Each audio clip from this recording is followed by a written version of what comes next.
The dinner rush at Crimson Heights was in full swing, and Jasmine Carter's feet were killing her. She'd been on the floor since 11 that morning, covering for Maria, who called in sick again, and now it was pushing 8 in the evening.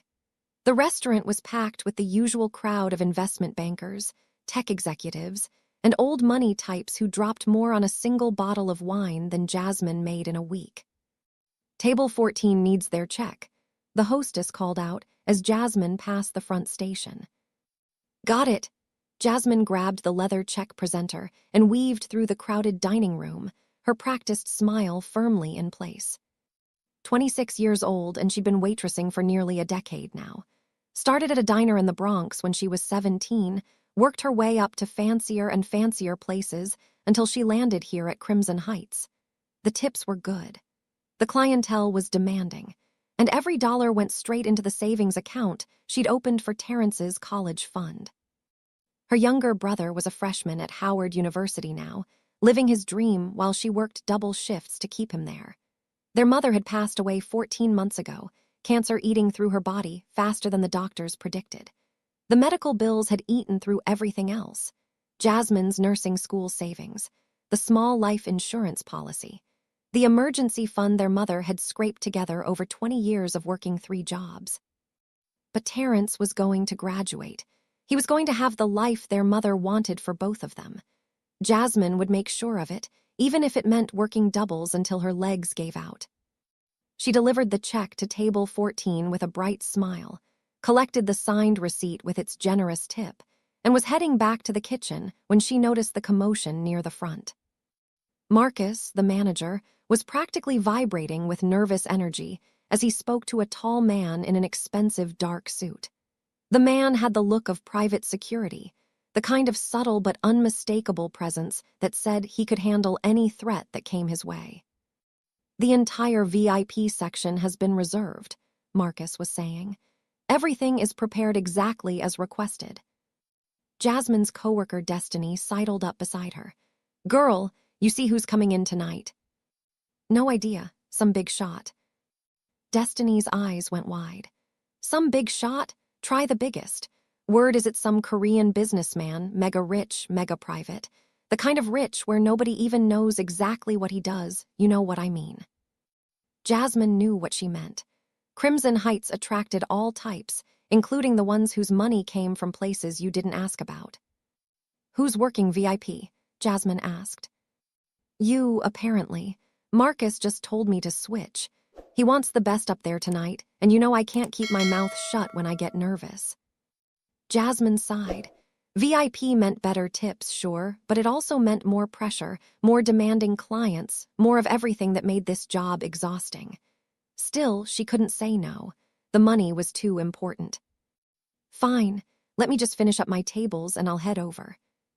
By the time Jasmine made it to the VIP section, it had been transformed. Extra security stood at the entrance, their eyes scanning constantly. The lighting had been dimmed to create a more intimate atmosphere. Fresh flowers had been arranged on every table. And then the party arrived. There were 6 of them in total. 5 were clearly security or associates, hard-faced men in suits who moved with military precision. But the 6th was different. He was tall, maybe 6 feet, with black hair swept back from a face that could have belonged to a model or a movie star. High cheekbones, sharp jaw, lips pressed into a thin line that suggested he rarely smiled. He wore a charcoal suit that fit him like it was made specifically for his body, which it probably was. Everything about him screamed money and power, from the platinum watch on his wrist to the way the other men deferred to him without question. But it was his eyes that caught Jasmine's attention. Dark, intense, cold in a way that made her shiver despite the warmth of the restaurant. Those were the eyes of someone who had seen things, done things, things that regular people couldn't imagine. He was dangerous. She knew it in her bones, the same way she'd learned to recognize danger growing up in the Bronx. You developed instincts when you came from where she came from. You learned to read people, to spot the ones who meant trouble before trouble found you. This man was trouble wrapped in a $10,000 suit. Marcus appeared at her elbow. "Jasmine, you're serving them tonight. Whatever they want, they get. Do not mess this up." "Who is he?" Marcus's face went pale. His name is Jun-Ho Park, and that's all you need to know, just keep him happy. Jun-Ho Park. The name meant nothing to Jasmine, but the fear in Marcus's voice told her everything. She straightened her apron, took a deep breath, and approached the table with her best professional smile. Good evening, gentlemen. Welcome to Crimson Heights. My name is Jasmine, and I'll be taking care of you tonight. Can I start you off with some drinks? Most of the men ignored her completely, scanning the room with practiced vigilance. But Jun-Ho Park looked up, and for a moment, their eyes met. Something passed between them. Recognition, almost, though they'd never met. A spark of something unexpected in those cold, dark eyes. Jasmine felt her heart skip, which was ridiculous. She'd served hundreds of wealthy, attractive men. None of them had ever made her feel like she'd been struck by lightning. "Scotch," he said. His voice was low, smooth, with just a hint of an accent. "Macallan 25 neat, for the table." "Right away, sir." As she walked to the bar, Jasmine could feel his eyes on her back. She told herself she was imagining it. The evening proceeded with surprising smoothness. Jun-Ho Park and his associates spoke in low voices, switching between English and Korean. They ordered food but barely touched it. The tension at the table was palpable, though Jasmine couldn't determine its source. She kept their drinks filled, cleared plates efficiently, and maintained a professional distance. Every time she approached, she felt Jun-Ho's gaze on her, tracking her movements with an intensity that should have been unsettling but somehow wasn't. At one point, she reached across the table to retrieve an empty glass, and her arm passed close to his shoulder. He inhaled slightly, and she could have sworn she saw his expression flicker, that cold mask slipping for just a second. "Is there anything else I can get you, Mr. Park?" she asked. The hint of a smile. "You know my name." The reservation was under Park. "Yet you addressed me personally." He tilted his head, studying her. "Most servers simply call me sir. They're too afraid to use my name." Should I be afraid? The question was out before she could stop it. Jasmine internally cursed her mouth, which had always gotten her into trouble. But Jun-Ho Park didn't seem offended. If anything, he looked intrigued. "That depends," he said slowly. "Are you easily frightened?" "Not particularly." "No." His eyes swept over her face, assessing. "I didn't think you were. There's something about you, Jasmine, something different." Before she could respond, one of his associates leaned in to whisper something urgent in his ear. Jun-Ho's expression went flat, all trace of warmth vanishing. He gave a curt nod and turned away from her, dismissing her from his attention completely. Jasmine retreated to the server station, her heart pounding harder than it should have been. What was that about, and why did she care? She shook her head, trying to clear it. Rich men flirted with waitresses all the time. It meant nothing. He'd be gone in an hour and she'd never see him again, and that was fine. That was exactly how it should be. The night wore on. Jasmine served other tables, checked on the VIP section periodically, counted down the minutes until her shift ended. She was exhausted, her shoulder aching from an old injury that flared up when she overworked herself. It was nearly 10 o'clock when she noticed the man at the bar. He'd been there for a while, nursing a drink, but something about him had changed. He was sitting differently now, his body angled toward the VIP section. His right hand was inside his jacket. Jasmine's blood went cold. She'd seen that posture before, years ago, when she was 14 and witnessed a shooting outside her apartment building. The shooter had stood just like that in the moments before he pulled his weapon. Casual, unremarkable, and then suddenly deadly. She looked at the VIP section. Jun-Ho Park was leaning back in his chair, engaged in conversation with one of his associates. His security team was focused on the entrance, on the other diners, not on the bar. The man at the bar stood up. Time slowed down. Jasmine saw him reach into his jacket, saw the glint of metal, saw him turn toward Jun-Ho Park with murder in his eyes. She didn't think. There was no time to think. Her body moved on pure instinct, years of survival reflexes kicking in. "Get down." The scream tore from her throat as she launched herself toward the VIP section. Jun-ho's head snapped up, his eyes going wide as he registered the threat. His security was already moving, but they were too far away. The gunshot was deafening in the enclosed space. Jasmine felt the impact before she felt the pain. Something hot and terrible tearing through her shoulder, spinning her around, dropping her to the ground. Screams erupted around her. More gunshots, glass shattering, bodies moving. She tried to breathe, but her lungs weren't working right. The ceiling lights blurred above her, spinning in lazy circles. Someone was applying pressure to her shoulder, someone else shouting orders. And then Jun-ho Park's face appeared above her, his cold mask completely shattered. She'd never seen anyone look so shocked, so horrified, so completely undone. "Why?" he demanded. "Why did you do that?"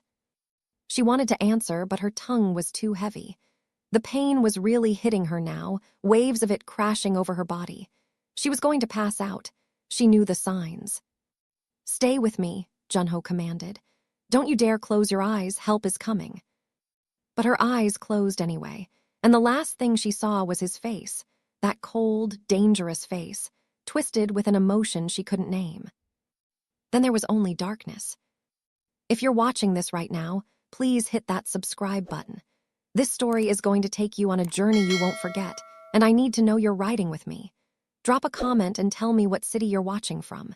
It really means everything to me when you engage, and honestly, your support is what keeps these stories coming. Don't scroll past this, just 1 second to subscribe, like, and comment. Thank you, my great family. Now, let's continue. Jasmine woke up in a room that definitely wasn't a hospital. The bed beneath her was too soft, the sheets too silky, the air too clean. Hospitals smelled like antiseptic and industrial cleaner. This room smelled like fresh flowers and expensive cologne. She tried to sit up and immediately regretted it. Pain exploded through her shoulder, and she gasped, falling back against the pillows. "Don't move," the voice came from somewhere to her right. "You'll tear your stitches." Jasmine turned her head slowly, carefully. Jun-ho Park sat in a leather armchair across the room, watching her with those intense dark eyes. He'd changed clothes at some point, trading the formal suit for a more casual black sweater and slacks. He looked tired. He looked like he hadn't slept. "Where am I?" Her voice came out rough, scratchy. "A private medical facility in Queens. You've been unconscious for 16 hours. 16 hours. Jasmine tried to process that. She remembered the restaurant, the man with the gun, the sound of the shot. She remembered throwing herself in front of a stranger and feeling the bullet tear through her body. Why had she done that? She'd asked herself that question 1,000 times over the years when she thought about that moment, and she still didn't have a good answer. Instinct, maybe. Stupidity, probably. "The assassin?" she asked. "Dead." Jun-ho's expression didn't change. "My security eliminated him immediately after he fired." Oh, she didn't know how to feel about that. Relieved, horrified, both. "You saved my life." Jun-ho leaned forward, elbows on his knees. "That bullet was meant for my chest. If you hadn't warned me, if you hadn't moved when you did, I would be dead right now." "I just reacted. I saw him going for a gun and she trailed off. "I didn't really think about it." Most people would have run, would have hidden, would have done anything except throw themselves in front of a bullet meant for a stranger. Jasmine didn't know what to say to that. He was right. It was crazy. She'd risked her life for a man she didn't know, a man who was clearly involved in something dangerous and probably illegal. "The doctors say you were lucky," Jun-ho continued. "The bullet went through your shoulder cleanly. It missed the major blood vessels, missed the bone. You'll need physical therapy, but you should make a full recovery." "That's good." She looked around the room again, taking in the expensive furniture, the artwork on the walls, the window showing a view of unfamiliar city buildings. "When can I go home?" Something shifted in Jun-ho's expression. A hardening, a closing off. "That's complicated." "What do you mean, complicated?" "I want to go home. I want to see my brother. I want to go back to my life." "The man who tried to kill me was sent by a rival organization." Junho's voice was calm, controlled, but there was steel underneath. They were trying to start a war. Because of your intervention, you've been identified as someone connected to me. But I'm not connected to you. I was just doing my job. They don't care about the truth. They care about what they saw. A black woman threw herself in front of me and took a bullet meant for my heart. In their eyes, you're mine now. You're a target. Jasmine's blood ran cold. That's insane. That's the world I live in. He stood, moving toward her bed. Up close, she could see the exhaustion in his face, the tension in his shoulders. Your apartment in the Bronx has been under surveillance since last night. If you go back there, you'll be dead within 24 hours. You can't know that. I can, I do. He stopped beside her bed, looking down at her with those unreadable eyes. I'm moving you to my penthouse in Tribeca. You'll be safe there under my protection until this situation is resolved. I'm not going anywhere with you. Jasmine tried to sit up again, ignoring the pain. I don't know you. I don't know what you do or who these people are or why they're trying to kill you. I just want to go home. That's not possible. The hell it isn't. Junho's jaw tightened. You don't understand. The people who sent that assassin, they're not going to give up because their first attempt failed. They're going to try again. And next time they might come for you first, use you to get to me. Then tell them I'm nobody. Tell them I was just a waitress who made a stupid decision. It doesn't work that way. His voice was cold now, flat. In my world, debts matter. You saved my life. That creates an obligation I cannot ignore. Whether you want it or not, you're under my protection now. Jasmine stared at him, rage and fear battling inside her. This wasn't fair. None of this was fair. She'd been trying to survive, trying to make enough money to keep her brother in school, trying to get through each day without falling apart. And now, because of one instinctive moment of insanity, her entire life was being torn away from her. What about my brother? She demanded. He's at Howard University. He doesn't know anything about this. He'll worry when he can't reach me. I'll make arrangements. What kind of arrangements? Security, protection. If these people find out about your connection to him, he could become a target too. The thought of anyone hurting Terrence made Jasmine's chest tighten. He was just a kid, really. 19 years old, studying business, dreaming of starting his own company someday. He had nothing to do with any of this. I want to call him. I need to tell him I'm okay. Junho shook his head. Any contact could be traced, could put him in danger. For now, it's better if he doesn't know where you are. You can't do this. Jasmine's voice cracked. You can't just kidnap me. I'm not kidnapping you. I'm keeping you alive. He moved toward the door, his shoulders rigid. Rest now.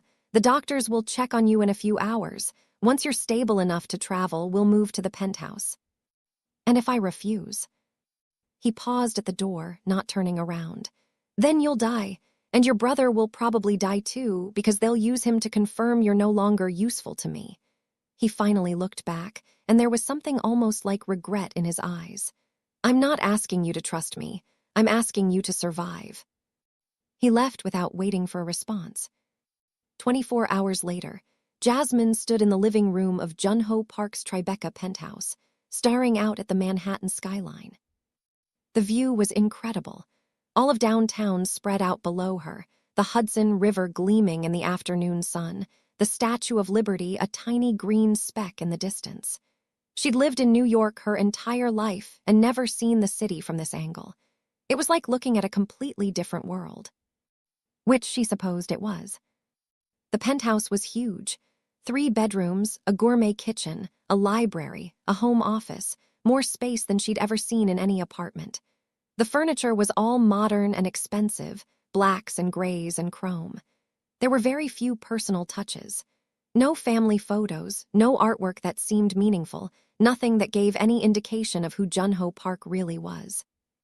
Her shoulder throbbed beneath the bandages. The doctors had changed her dressings before she left the medical facility, given her prescriptions for antibiotics and pain medication, warned her to take it easy for the next few weeks. She was wearing clothes that someone had bought for her, since everything she owned was back at her apartment in the Bronx. Soft yoga pants, a loose sweater, expensive slippers. Everything fit perfectly, which meant someone had taken the time to figure out her sizes. It was thoughtful in a way that made her uncomfortable. Jun-ho had been called away on business almost immediately after bringing her here. He'd introduced her to the security team that would be stationed in the penthouse around the clock, shown her to her room, and then disappeared. She hadn't seen him since. Fine by her, the less she saw of him, the better. But the hours crept by, and the anger that had sustained her started to fade, replaced by something worse. Fear, loneliness, grief for the life she'd lost. This morning, she'd been a waitress with a plan. Work hard, save money, get Terrence through college, maybe finish her nursing degree someday. Simple, achievable. Now she was a prisoner in a stranger's penthouse, a target of people she'd never met, cut off from everyone she loved. She pressed her forehead against the cool glass of the window and let herself cry for the first time since her mother's funeral. The first week was the hardest. Jun-ho was rarely there. He left early in the morning and returned late at night, if he returned at all. When they did cross paths, he was polite but distant, treating her like a guest he was obligated to host rather than a person he'd uprooted from her entire life. His staff was the same. A housekeeper came twice a day. A cook prepared meals that Jasmine barely touched. Security guards rotated through shifts with military precision. They were all respectful, professional, and completely unwilling to engage in anything resembling normal human conversation. By the third day, Jasmine thought she might lose her mind from the silence. She explored the penthouse, more out of boredom than curiosity.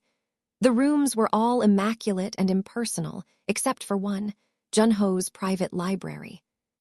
It was smaller than the other rooms, tucked away at the end of a hallway she'd assumed led nowhere. Bookshelves lined every wall, filled with volumes in English, Korean, and other languages she didn't recognize. She found philosophy texts, classic literature, books on architecture and design. There was a comfortable leather chair in the corner, worn from use, and a small table with a half-finished cup of tea that had long gone cold. This was where Jun-ho spent his time, she realized. This was the only room in the whole penthouse that actually felt lived in. She pulled a book from the shelf at random.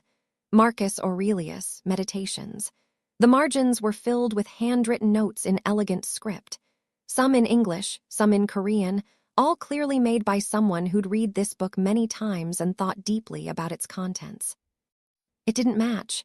The cold crime boss with bodyguards and expensive suits, reading Roman philosophy and filling notebooks with his thoughts. It was like two different people inhabiting the same body. She put the book back and continued exploring, but she couldn't stop thinking about those notes.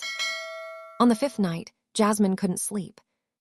The pain medication made her drowsy during the day, but did nothing to help at night. She lay in the dark for hours, staring at the ceiling, before finally giving up and wandering out to the main living area. The lights were off, but she could see someone moving in the kitchen. She froze, heart pounding, before realizing it was Jun-ho. He was cooking. Actually cooking, not just reheating something or ordering takeout. He had vegetables laid out on the cutting board, a pot simmering on the stove, and he was moving through the kitchen with the ease of someone who knew exactly what he was doing. She must have made a sound, because he looked up suddenly, and their eyes met across the darkened room. "Couldn't sleep?" he asked. "No," she stepped closer, drawn by curiosity despite herself. "I didn't know you cooked. One of the few skills I have that doesn't involve violence." There was something almost like humor in his voice. "Sit, I'll make you something." She should have refused, should have gone back to her room, maintained the distance that kept her safe. But she was tired and lonely, and the smell of whatever he was cooking was making her stomach growl for the first time in days. She sat at the kitchen island and watched him work. "It's called doenjangjjigi," he said, not looking up. "A Korean stew. My mother used to make it when I was a child. It's comfort food." "Your mother's still alive." "She lives in New Jersey with my younger sister, Naomi." He added something to the pot, stirred. "I don't see them as often as I should." "Why not?" A long pause. "Because every time they look at me, they see what I've become. and every time I look at them, I remember what I could have been." Jasmine didn't know what to say to that, but something in his voice, a rawness she hadn't heard before, made her want to understand. "What could you have been?" He turned off the stove, began ladling the stew into bowls. "An architect. I was studying at Columbia when my father died, 1 semester away from finishing my degree." "What happened?" "He was murdered." Junho set a bowl in front of her, then sat across the island with his own. "A rival syndicate decided they wanted our territory. They killed him to send a message. I was 27 years old, and suddenly I was responsible for everything he'd built, for everyone who depended on our family." "So you took over?" "I had no choice. My mother, my sister, hundreds of people who worked for my father, they all needed someone to protect them, to lead them." He picked up his spoon but didn't eat. "I never wanted this, but want doesn't matter when people's lives depend on you." Jasmine thought about Terrence, about dropping out of nursing school to pay their mother's medical bills, about working double shifts until her feet bled so he could have the future he deserved. "I understand that," she said quietly. He looked at her then, really looked at her, and something shifted in his expression. "Tell me about your life before all this." So she did. She told him about growing up in the Bronx, about her mother working 3 jobs to keep food on the table, about Terrence being born when she was 7 and becoming the best thing that ever happened to their family. She told him about nursing school, about the dream she'd had of helping people, about watching that dream slip away when the cancer came. "I was 1 semester away too," she said with a bitter laugh. 1 semester from finishing, and then everything fell apart. "I'm sorry." "Don't be, it's not your fault." "No, but I'm the reason you can't go back to that life now." He set down his spoon, his expression serious. "I meant what I said before. I have resources. I could pay for you to finish your degree once this is over." "I don't want your money." "It's not charity. It's compensation for what my world has taken from you." "It still feels like charity." Jasmine pushed her half-finished bowl away. "I've worked for everything I have, everything. And now I'm sitting in a penthouse I didn't earn, wearing clothes someone else bought, eating food someone else cooked. I feel like I'm disappearing." Junho was quiet for a long moment. Then he stood, came around the island, and gently touched her chin, tilting her face up to meet his eyes. "You're not disappearing," he said. "You're surviving. That's what people like us do. We survive even when everything around us is burning. And then, when the fire dies down, we rebuild." His touch was warm. His eyes were warm too, she realized. Not cold at all, not when he let his guard down. Warm and deep and full of something that looked almost like understanding. "Your shoulder," he said, his fingers trailing down to hover over the bandage visible at her neckline. "Does it still hurt?" "Sometimes." "May I?" She nodded, not trusting her voice. He moved behind her, carefully lifted the edge of her sweater to expose the bandage. His fingers were gentle as he checked the dressing, so gentle she could barely feel them. "It's healing well," he murmured. "The doctor will be pleased." "Junho." He stilled at the sound of his name. "Why do you care so much? About me, about my shoulder, about any of this? You could just keep me locked in a room somewhere until the danger passes. You don't have to cook for me at 2 in the morning." He was quiet for so long she thought he wouldn't answer. Then his hands dropped from her shoulder, and he stepped back. "I don't know," he admitted. "But when I saw you fall, when I saw the blood," he shook his head. "Something broke in me, something I didn't know could still break." Their eyes met again, and the air between them crackled with tension, with possibility, with the terrifying potential of something neither of them had expected. "Get some sleep," he said finally, stepping back. "We'll talk more tomorrow." He walked away, and Jasmine sat alone in the kitchen for a long time, trying to make sense of what had just passed between them. 3 weeks. 3 weeks of living in the penthouse. 3 weeks of slow healing and careful conversations, and something building between them that neither would name.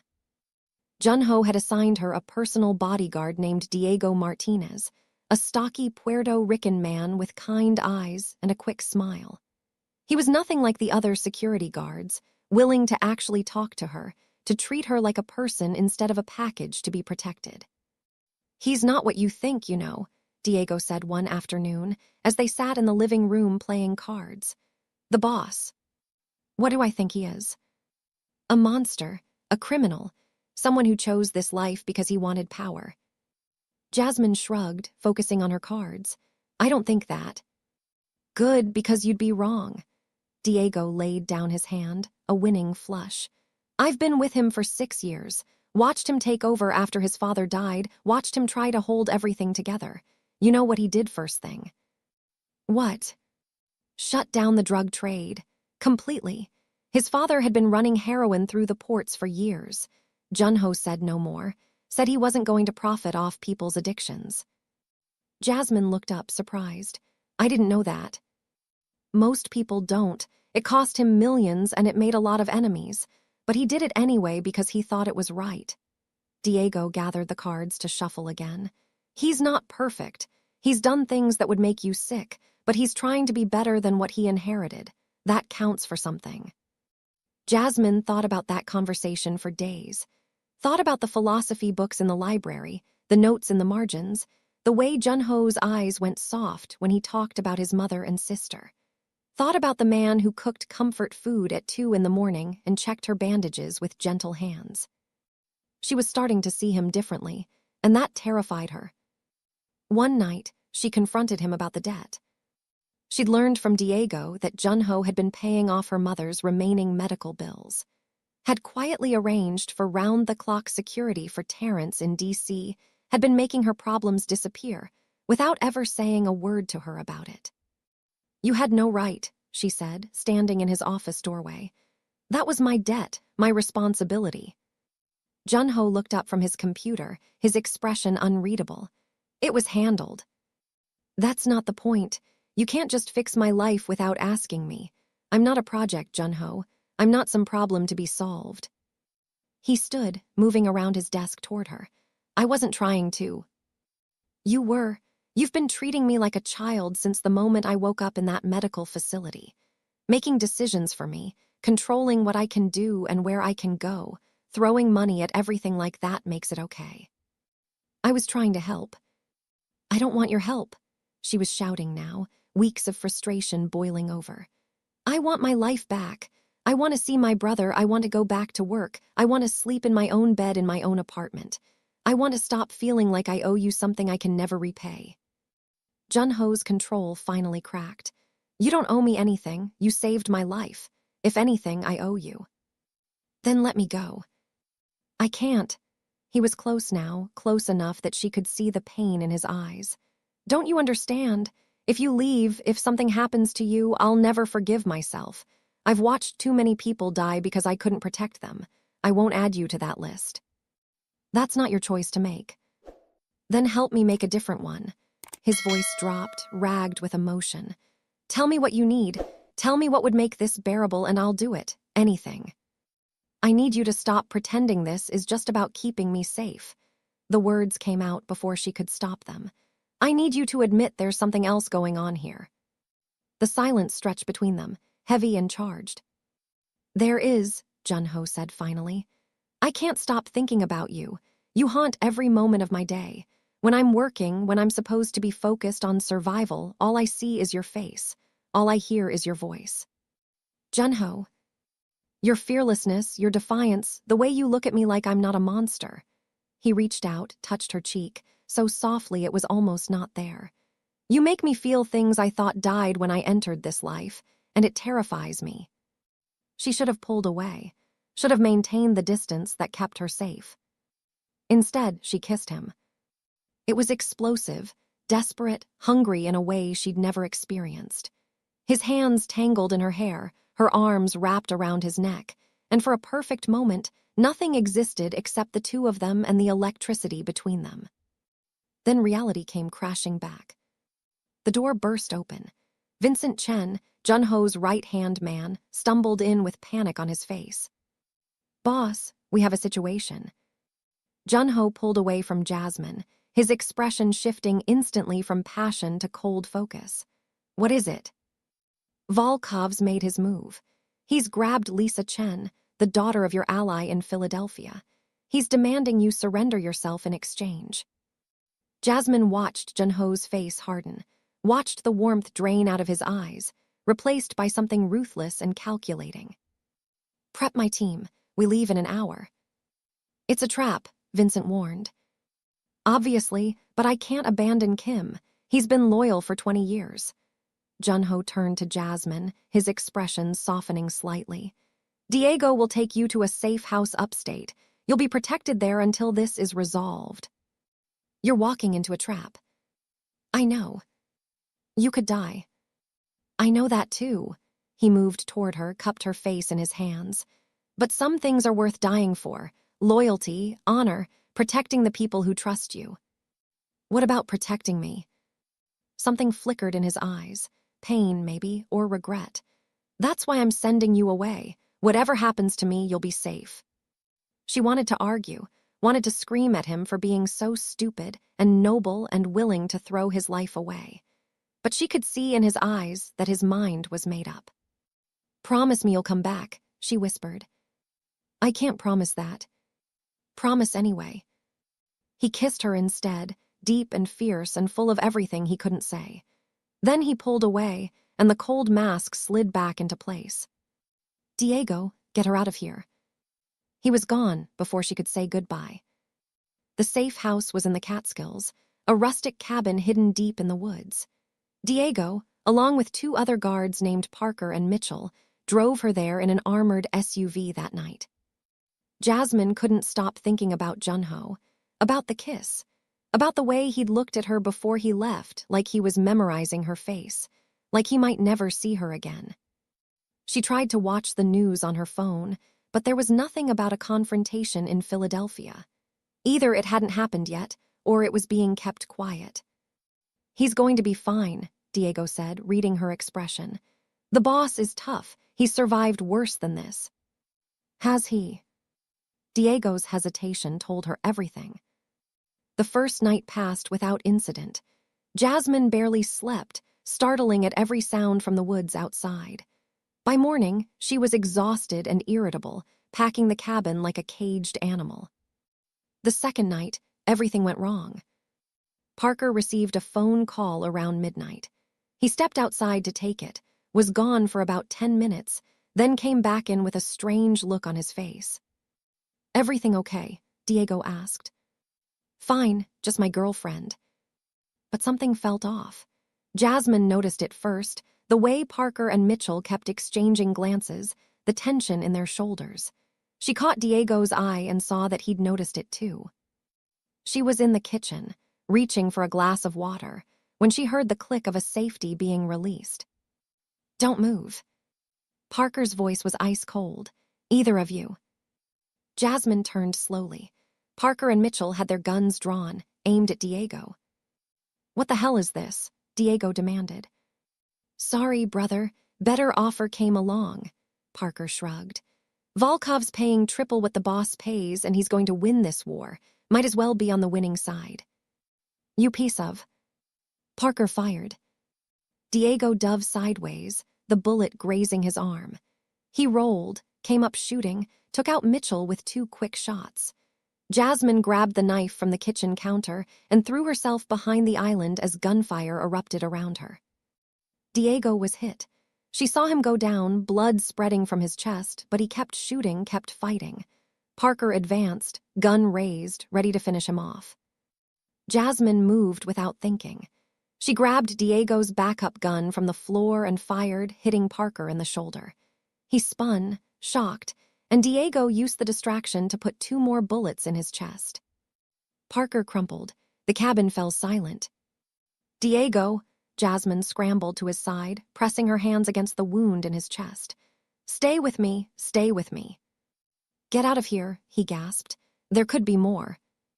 The front door exploded inward. Jasmine raised the gun, ready to fire, but froze when she saw who was leading the assault. Vincent Chen, with a team of Junho's men. Clear, one of them shouted. Vincent rushed to Diego's side, took in the scene with sharp eyes. What happened? Parker and Mitchell, Jasmine said.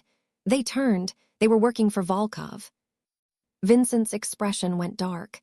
"Get Diego to the hospital, now." He turned to Jasmine. "You're coming with me. There's a new safe location in Westchester." "What about Junho?" The silence that followed was the worst sound Jasmine had ever heard. "The operation in Philadelphia went bad," Vincent said finally. "The building where they were supposed to meet, it exploded. We found the boss's car destroyed, but no body." No body means he could be alive. Or it means there wasn't enough left to find. Jasmine's legs gave out. She collapsed against the wall, unable to breathe. Not Junho, not after everything. Not after she'd finally let herself feel something for him. "We're not giving up," Vincent said. "We're still searching. But right now, my priority is keeping you safe."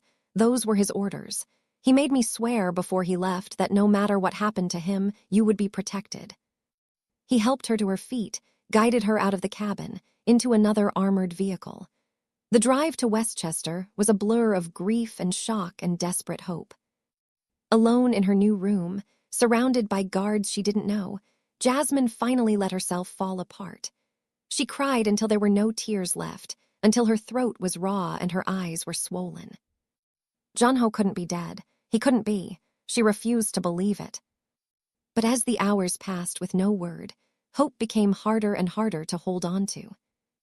3 days of silence.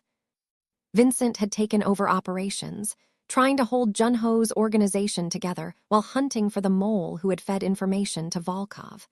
The security around Jasmine had tripled, but she barely noticed. She moved through each day like a ghost, going through the motions of eating and sleeping without actually being present. On the 4th night, her phone buzzed with a message from an unknown number. "Trust no one. Vincent is the betrayer. Get to Grand Central Terminal, track 34 tomorrow at noon. Come alone. Jay." Jasmine's heart stopped. Jay, it had to be Junho. He was alive. He had to be alive. But the message said Vincent was the traitor. That didn't make sense. Vincent had saved her life at the cabin, had been coordinating the search for Junho, had seemed genuinely devastated by his disappearance. Unless it was all an act, unless Vincent had been playing them from the beginning. Jasmine spent the night going over everything she knew. The assassination attempt at the restaurant, the ambush in Philadelphia, the traitors at the safe house. Someone high up in Junho's organization had been feeding information to the enemy. If that someone was Vincent, it would explain a lot. But what if this message was a trap? What if someone was using Junho's name to lure her out? She didn't care. If there was any chance Junho was alive, she had to take it. The next morning, she faked a headache, waited for the shift change, and slipped out through a bathroom window. She used the emergency cash Diego had given her to take public transportation into the city, constantly checking over her shoulder for anyone following. Grand Central Terminal was crowded at noon, tourists and commuters filling the main concourse. Jasmine made her way to track 34 and waited, her heart pounding. Noon came and went, nothing. She was about to give up when someone grabbed her arm. "Don't scream, don't draw attention, just come with me." It was a young woman, Asian, maybe mid-20s, with Junho's same dark eyes and sharp cheekbones.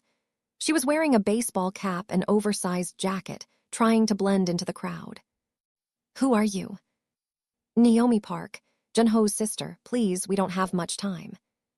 Naomi led her through the station, down a series of service corridors, out a back exit where a car was waiting. They drove for what felt like forever, eventually ending up in Chinatown at a narrow building above a noodle shop. "He's upstairs," Naomi said. "He's hurt, badly, but he's alive." Jasmine took the stairs 2 at a time. The room was small and dimly lit, makeshift medical equipment scattered around, the smell of antiseptic thick in the air. And there, lying on a narrow bed, barely conscious, was Junho. He looked terrible. Burns covered half his face, bandages wrapped his torso, and his breathing was labored and painful. But his eyes were open, and when he saw her, something like peace washed over his features. "You came." She was at his side in an instant, hands checking his pulse, his temperature, cataloging his injuries with the nursing knowledge she'd never forgotten. "You're an idiot. You should be in a hospital." "Can't." Vincent has eyes everywhere. He tried to sit up, winced in pain. He's the traitor. He's been working with Volkov the whole time. The assassination attempt, Philadelphia, all of it.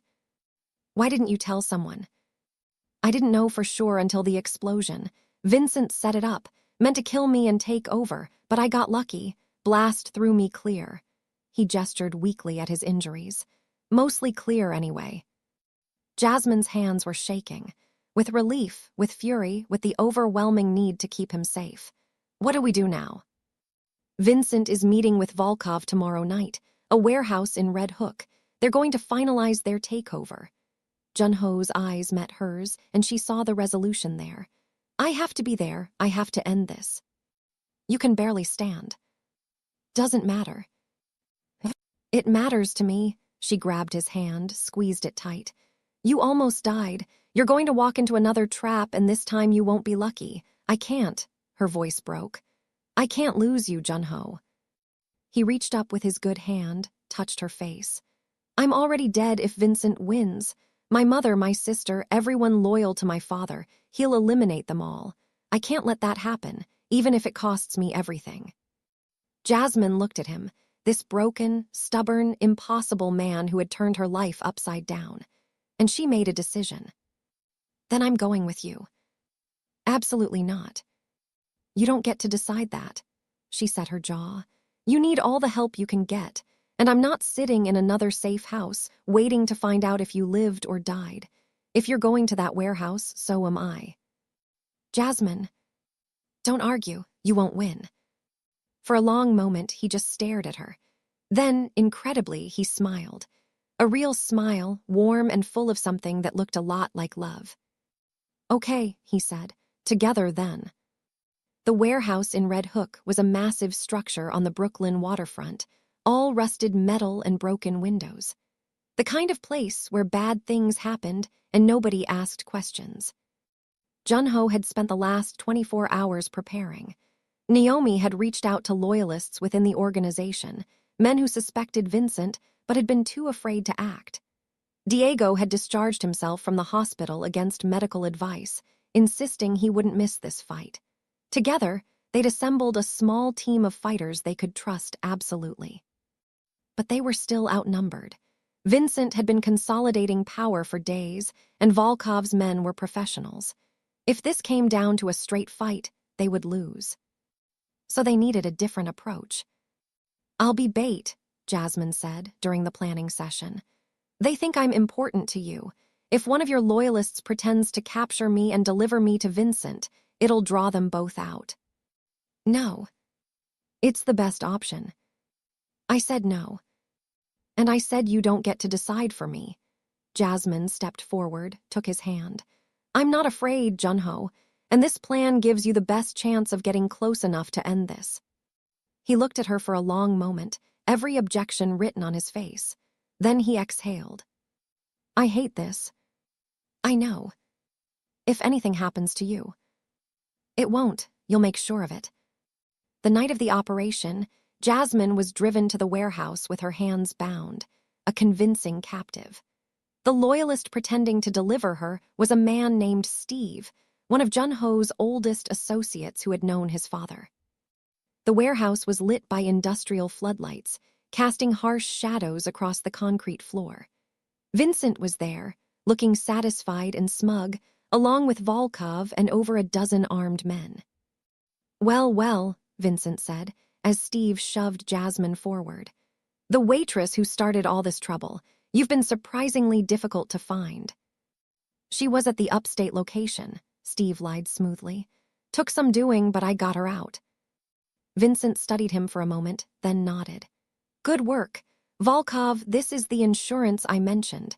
She's valuable to Junho, or she was. Since he's dead now, I'm not sure what to do with her." "Use her to flush out the remaining loyalists," Volkov suggested. His Russian accent was thick, his eyes cold. "Anyone still attached to the Park legacy will come for her." "My thoughts exactly." Jasmine stayed silent, playing her part, waiting for the signal. It came as Junho's voice echoing through the warehouse speakers. "Surprise! I'm harder to kill than you thought." The lights cut out. Chaos erupted. Gunfire, shouts, bodies crashing into each other in the darkness. Jasmine dropped to the floor, rolling away from the line of fire, hands working frantically at her bonds. Steve had given her a small knife, hidden in her sleeve. She cut herself free, grabbed a fallen gun, and pressed herself against a concrete pillar, trying to make sense of the battle around her. Muzzle flashes illuminated frozen moments. Diego taking down 2 of Volkov's men, Junho moving through the darkness like a ghost despite his injuries, Vincent screaming orders that no one could hear. Then the emergency lights kicked on, bathing everything in red, and Jasmine found herself face to face with Vincent. He grabbed her before she could react, twisted the gun from her hand, pulled her against him as a human shield. His own weapon pressed against her temple. "Junho," Vincent's voice echoed through the warehouse. "Show yourself or I kill her." The gunfire died down. Slowly, Junho emerged from the shadows, his gun raised, his face a mask of cold fury. "Let her go, Vincent." "Why, so you can kill me?" Vincent laughed bitterly. "I don't think so. You know what your problem is. You're soft. You always were. Your father knew how to be ruthless, but you..." He shook his head. "You're weak."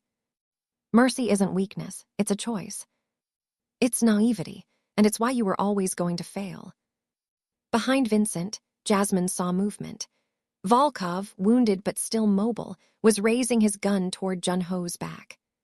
She reacted on instinct, stomped hard on Vincent's foot, dropped her weight, rolled away. Vincent's shot went wide. Junho spun and fired, hitting Volkov's center mass. Diego emerged from nowhere to put 2 bullets in Vincent. And then it was over. Vincent fell. Volkov collapsed. The remaining enemy fighters surrendered or fled. Junho stood in the center of the warehouse, swaying on his feet, his gun still raised. Jasmine ran to him just as his legs gave out, catching him before he hit the ground. "You're okay," she said. "We did it, it's over." "Jasmine," his voice was fatting. "Stay with me, just stay with me." Sirens in the distance. Help coming. She pressed her hands against his wounds and prayed to anyone listening that she hadn't saved him twice just to lose him now. The private hospital in Connecticut was quiet at 3 in the morning. Jasmine sat beside Junho's bed, holding his hand, watching the steady rise and fall of his chest. He'd been in and out of consciousness for 2 weeks, fighting infections from his burns and complications from the gunshot wounds. More than once, the doctors had warned her to prepare for the worst. But Junho was stubborn. He'd always been stubborn. Tonight, for the first time, his eyes were clear when he woke up. "You're still here," he murmured. "Where else would I be?" He smiled weakly. "Go get some sleep. You look terrible." "Wow, charming." "I mean it." His fingers tightened around hers. "You've been here every day, every night. The nurses told me. Someone had to make sure you didn't die, after all that trouble I went through to save you." He laughed, then winced. "Don't make me laugh, everything hurts." She leaned forward, brushed the hair back from his forehead. "The FBI came by again today. They want an answer about the deal." Junho's expression sobered. The federal agents had shown up 3 days after the Red Hook confrontation, armed with evidence and ultimatums. Cooperate, provide information on rival organizations and corrupt officials, and they'd reduce his charges. He'd serve time, but not life. It was more than he deserved, and far less than he deserved, the paradox of his life. "What do you think I should do?" he asked. "I think it's not my decision to make." "But if it were?" Jasmine was quiet for a long moment. "I think you've spent your whole life trapped by choices you didn't make. Your father's death, the organization, all of it. This is a chance to choose something different, to be the person you wanted to be before duty got in the way." "The person I wanted to be is an architect, not an inmate." "You could be both, eventually." She traced circles on the back of his hand. "Your sister came by yesterday. She said she's tired of living in fear, your mother too. They want this to end. They want you to have a life outside of this." "And what about you?" His eyes searched her face. "What do you want?"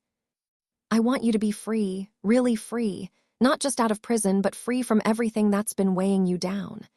She brought his hand to her lips, kissed it gently. "I'm going back to nursing school, finishing my degree, building a life I can be proud of. Whatever you decide, I'll be okay. But I'd rather build that life with you in it, whenever you're ready." Junho closed his eyes, and for a long moment she thought he'd fallen asleep again. Then he spoke, his voice barely a whisper. "I'll take the deal." She exhaled, relief flooding through her. "Yeah. 3 years, they said, maybe less with good behavior." He opened his eyes, met her gaze. "Will you wait for me?" "I told you before. I didn't take a bullet for you just to walk away when things got hard." "That's not an answer." Jasmine leaned down and kissed him, soft and sweet and full of promise. "Yes," she said against his lips. "I'll wait." 3 years later. The correctional facility in upstate New York looked different in spring, the surrounding trees green and full of life instead of bare and skeletal. Jasmine had made this drive dozens of times over the years, in every season, in every weather. She knew every mile of it by heart. But today was the last time. She parked in the visitor lot and waited, her heart hammering in her chest. She was wearing the scrubs she'd put on that morning for her shift at Mount Sinai, before leaving early with her supervisor's blessing. In her pocket was the silver ring Junho had given her before he surrendered to custody, the promise she'd worn on her right hand for 3 years. The door opened, and there he was. He looked good, healthy. The burns on his face had faded to faint scars, and he'd put on muscle from the gym time that was one of the few privileges in minimum security. But it was his expression that made her breath catch, open and hopeful and almost young in a way she'd never seen before. He walked toward her slowly, like he couldn't quite believe she was real. "Hi," she said. "Hi. So you're free." "I'm free." He stopped in front of her, close enough to touch but not touching yet. "You look different, good different, happy different." "I am happy," she smiled. "I finished my degree. I'm working at Mount Sinai. I have my own apartment. Terrence graduated top of his class at Howard, and he's starting a business with some friends." "I know, you told me, every visit." "Then why do you look so surprised?" "Because I kept waiting for you to come tell me you'd met someone else. Someone who could give you a normal life. Someone who wasn't." He gestured at himself, at the facility behind him. "This." Jasmine stepped forward, took his face in her hands. "I met someone once. He cooked me comfort food at 2 in the morning and told me I was brave. He made me feel like I wasn't just surviving anymore, like I was actually living. And I've been waiting for him to get out of prison so I can spend the rest of my life with him." Junho's eyes glistened. "Jasmine." "Take me home, Junho. We have a lot of time to make up for." He kissed her then, 3 years of longing pouring out in a single moment. Around them, other released inmates reunited with their families, laughter and tears mixing in the spring air. They drove back to Manhattan together, holding hands across the center console. Junho told her about his plans, the architecture firm that had agreed to hire him on supervised probation, the affordable housing projects he hoped to work on, the life he wanted to build. That night, they went to dinner at a small Korean restaurant in Queens. Nothing fancy, just real and perfect. "I want to marry you," Junho said, over bowls of the same stew he'd made for her in his kitchen years ago. "I know there's still a lot of work to do for both of us, but I don't want to wait anymore. I've waited long enough." Jasmine pulled the silver ring from her pocket and set it on the table between them. "Then stop waiting." He picked up the ring, looked at it, looked at her. "Is that a yes?" "It's been a yes since the night I threw myself in front of a bullet for you." She held out her left hand. "Now put it on the right finger this time." He did, and then they were both crying and laughing and holding each other in a restaurant booth, while the other diners tried not to stare. They walked through Central Park as the sun set, hands intertwined, talking about everything and nothing. At a specific bench, Junho stopped and pulled her close. "This is where I used to come when I was at Columbia," he said. "Before everything changed, I'd sit here and dream about the buildings I was going to design, the life I was going to live. He kissed her forehead. I never imagined it would include you, but I'm so glad it does. I love you, Junho. I love you too, Jasmine, more than I ever thought I could love anyone. They walked away together as the city lights flickered on around them. Two people who had found each other in violence and chosen love despite everything. 1 year later. Jasmine adjusted her stethoscope and checked the time. 5 minutes until her lunch break. Perfect. She finished up with her patient, a sweet elderly woman who reminded her of her mother, and headed down to the hospital's main entrance. Junho was already there, wearing a hard hat and dusty work clothes, a grin spreading across his face when he saw her. How's the housing project? She asked, as he pulled her into a hug. Ahead of schedule. We break ground on Phase 2 next month. They found their usual bench in the small park across the street and unpacked the lunch he'd brought. Korean food, always Korean food, the recipes he'd learned from his mother and taught himself to perfect. Terrence called this morning. Jasmine said between bites. His company just landed their first major client. That's amazing. He's going to do great things. He learned from the best, she smiled. His big sister, obviously. Junho laughed. Obviously. They ate in comfortable silence for a while, watching office workers rush past, enjoying the warmth of the spring sun. Jasmine's ring caught the light, sending little sparkles dancing across their laps. We should have Mom and Naomi over for dinner this weekend, Junho said. I want to try that new recipe I found. Sounds perfect. She leaned against him, his arm wrapped around her shoulders. 4 years ago, she'd been a waitress working double shifts, barely surviving. Now she was a nurse, a wife, part of a family she'd never expected to have. Life wasn't perfect. Junho still had 2 more years of probation. The scars from his burns sometimes ached on cold days. Jasmine still had nightmares occasionally, flashes of gunfire and blood. But they had each other. They had love. They had a future they were building together, one day at a time. Hey, Junho said softly. Yeah. Thank you for saving my life, for waiting, for everything. Jasmine tilted her face up to kiss him. Thank you for being worth saving. They finished their lunch, kissed goodbye, and went back to their separate days. Her to the hospital, him to the construction site where affordable homes were rising from the ground. 2 people who had started as strangers, brought together by violence, transformed by love. And they lived, not happily ever after because life doesn't work that way, but happily enough. Happily together, happily in love. That was more than enough. Thank you for watching to the end. Please remember to click the subscribe button and make sure you like this video, and tell me in the comments where you're watching from. Thank you.